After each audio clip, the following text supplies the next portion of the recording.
Hello, future scientists. Welcome to an exciting journey into the world of mixtures. Today, we are diving into Class 9 Chemistry, exploring the fascinating chapter on exploring mixtures and their separation.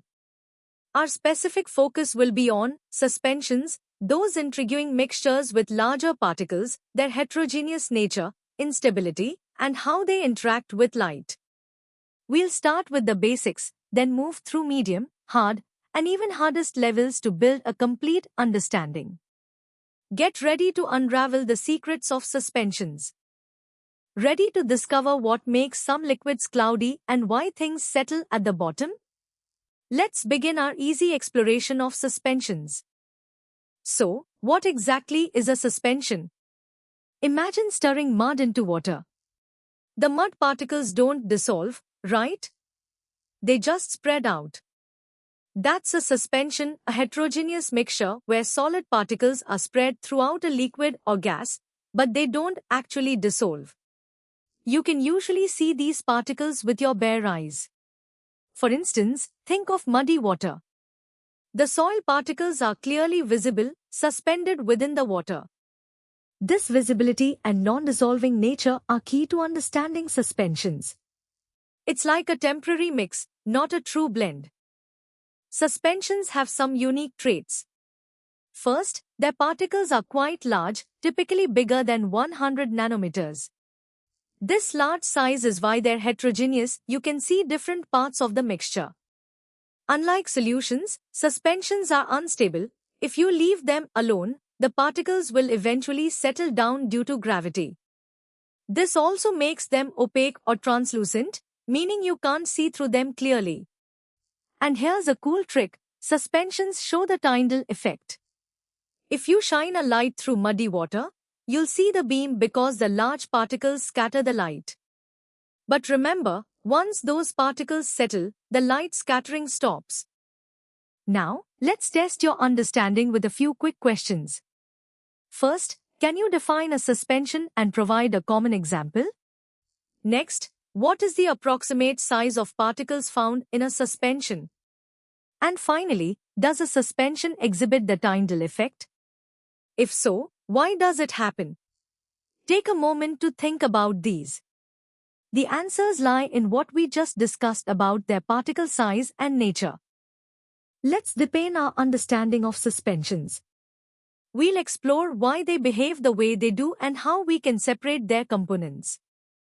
To truly grasp suspensions, it helps to compare them.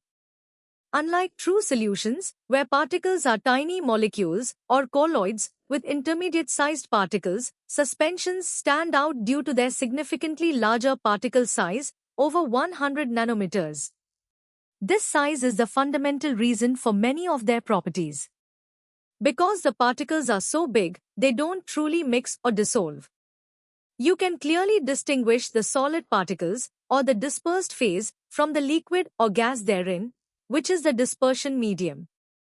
This clear distinction is what makes them unequivocally heterogeneous, a property we visually observe every day. The large particle size in suspensions has a critical consequence: instability. Gravity exerts a noticeable pull on these heavier particles.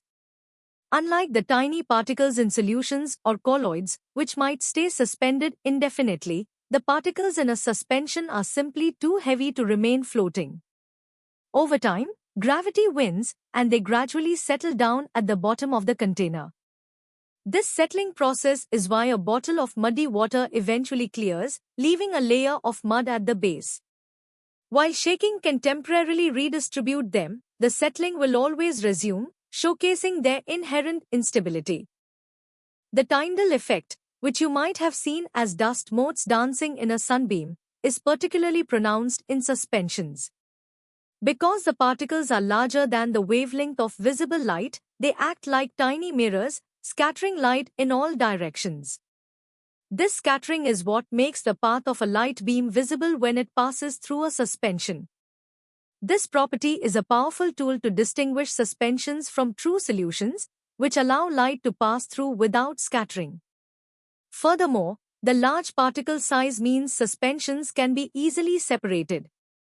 Simple methods like sedimentation, where particles settle, or filtration, using a filter paper, effectively separates the solid from the liquid, unlike more complex methods required for colloids or solutions. Time for some medium-level questions. First, how does the particle size of a suspension directly lead to its instability? Second, describe a practical method you would use to separate the components of muddy water. Third, explain why a suspension is classified as a heterogeneous mixture.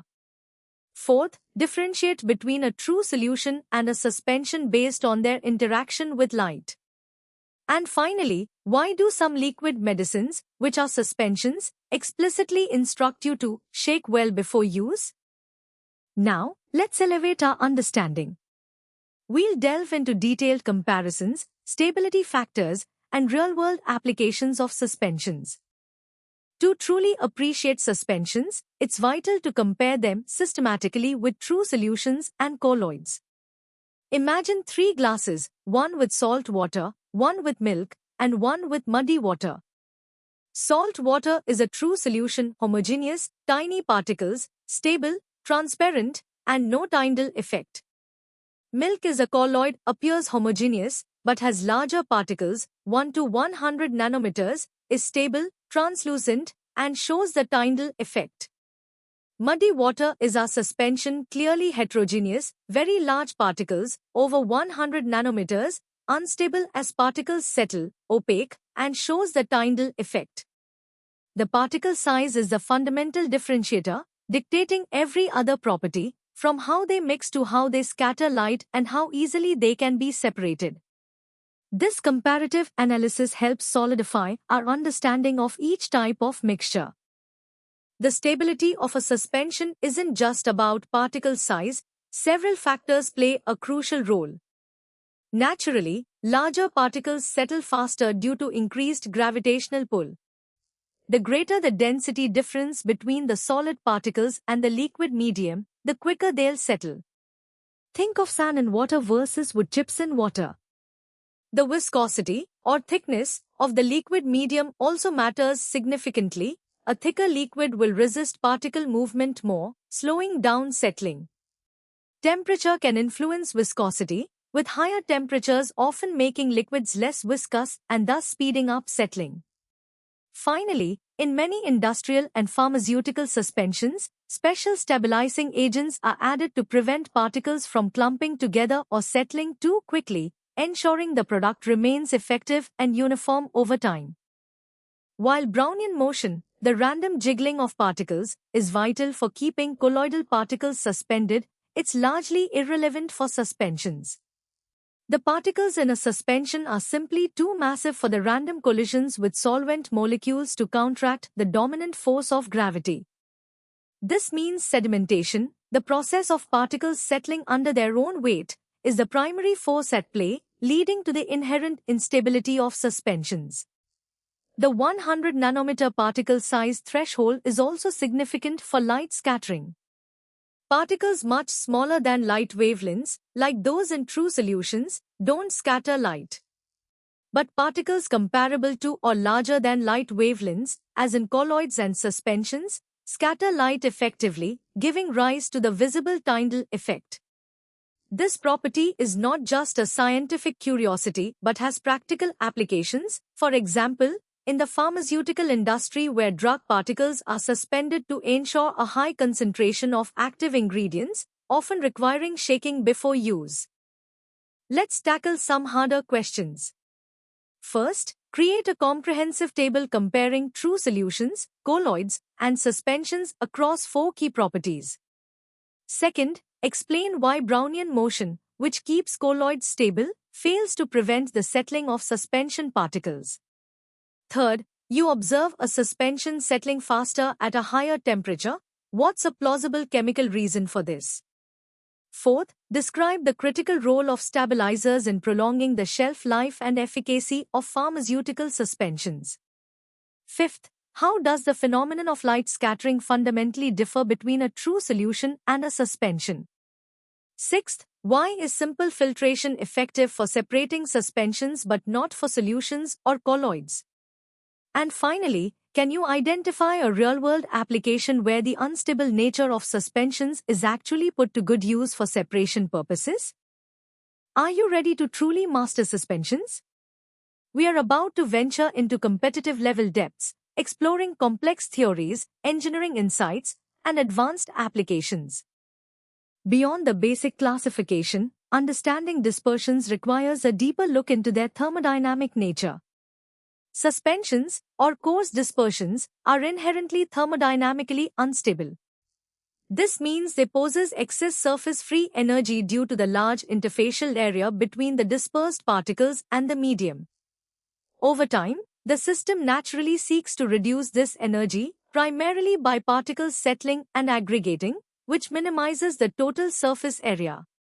The common threshold of 100 nanometers is a practical guide. However, many industrial suspensions involve particles significantly larger, often exceeding 0.5 micrometers, pushing them further into the realm where gravitational forces overwhelmingly dominate over thermal motion.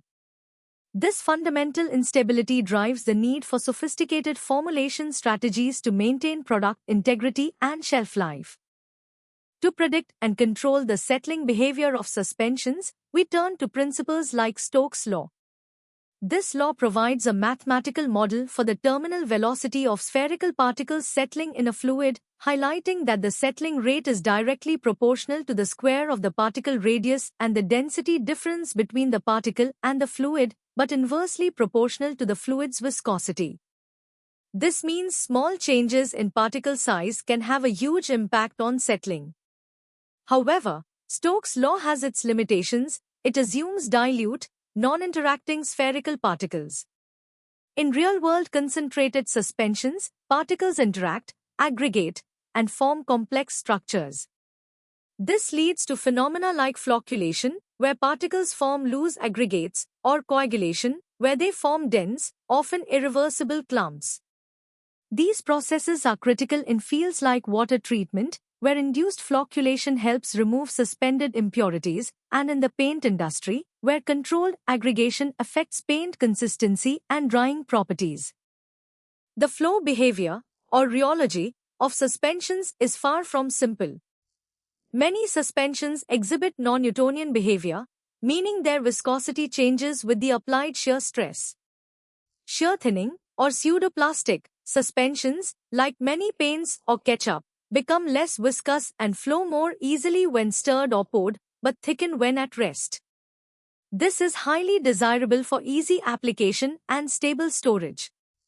Conversely, shear thickening, or dilatant, suspensions, such as cornstarch and water mixtures, become more viscous or even solid-like under stress.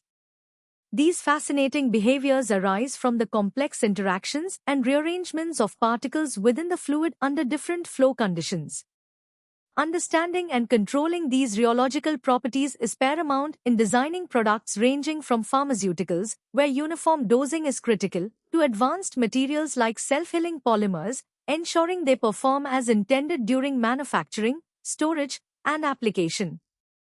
The impact of suspension science extends across numerous industries. In pharmaceuticals, drug suspensions offer a way to deliver insoluble active ingredients, requiring careful formulation to prevent caking and ensure redispersibility. In the food industry, products like gravies and sauces are suspensions, where stability directly impacts texture and consumer appeal. Environmental engineering heavily relies on sedimentation and flocculation principles for wastewater purification, removing pollutants and solid waste. In material science, suspensions are fundamental to manufacturing ceramics and composites, forming slurries that are shaped and processed. Challenges remain, such as preventing irreversible caking of settled particles or optimizing stability against various environmental stresses. The continuous innovation in suspension technology, from advanced stabilizing agents to novel rheological modifiers, underscores its enduring importance in both fundamental science and practical applications, shaping the products and processes of our modern world. Let's tackle the first 5 hardest questions. 1. Using Stokes' law, Meticulously explain how increasing the viscosity of the dispersion medium quantitatively affects the sedimentation rate of a suspension. 2. A pharmaceutical company is grappling with caking in a new suspension drug formulation. Detail the inherent issues associated with caking and propose specific strategies to effectively mitigate this problem. 3. Clearly differentiate between the processes of flocculation and coagulation. Provide a distinct example for each, illustrating when these processes might be intentionally induced in an industrial application. 4. Describe a specific scenario where a shear thickening suspension would offer a significant advantage, and contrast this with another scenario where a shear thinning suspension would be the preferred choice. And 5. Explain how the fundamental concept of surface free energy is directly related to and drives the inherent thermodynamic instability observed in suspensions. Moving on to the next 5 hardest questions. 6. How does the deliberate addition of an electrolyte typically influence the stability of a charged suspension? And elaborate on the underlying physicochemical mechanism responsible for this effect. 7. Critically discuss the specific limitations encountered when attempting to apply Stokes' law directly to highly concentrated or polydispersed suspensions, outlining why deviations occur. 8. In the critical context of wastewater treatment, thoroughly explain how the principle of flocculation is practically applied to significantly enhance the removal efficiency of suspended solids. 9. Consider two suspensions. Suspension A has particles with a radius of 1 micrometer, and suspension B has particles with a radius of 0.5 micrometers. Assuming identical particle densities and medium viscosities, determine which suspension will settle faster and calculate the precise factor by which its settling rate is greater. And 10. Finally, provide a comprehensive explanation of the role Brownian motion plays in effectively preventing the settling of colloidal particles, and then clearly articulate why the same mechanism proves entirely ineffective for the much larger particles found in suspensions. And that brings us to the end of our in-depth exploration of suspensions. I hope you've gained a comprehensive understanding, from the basic properties to the advanced concepts and real-world applications. Remember, learning doesn't stop here. For more such engaging and detailed educational content, make sure to visit synapse.omaps.in.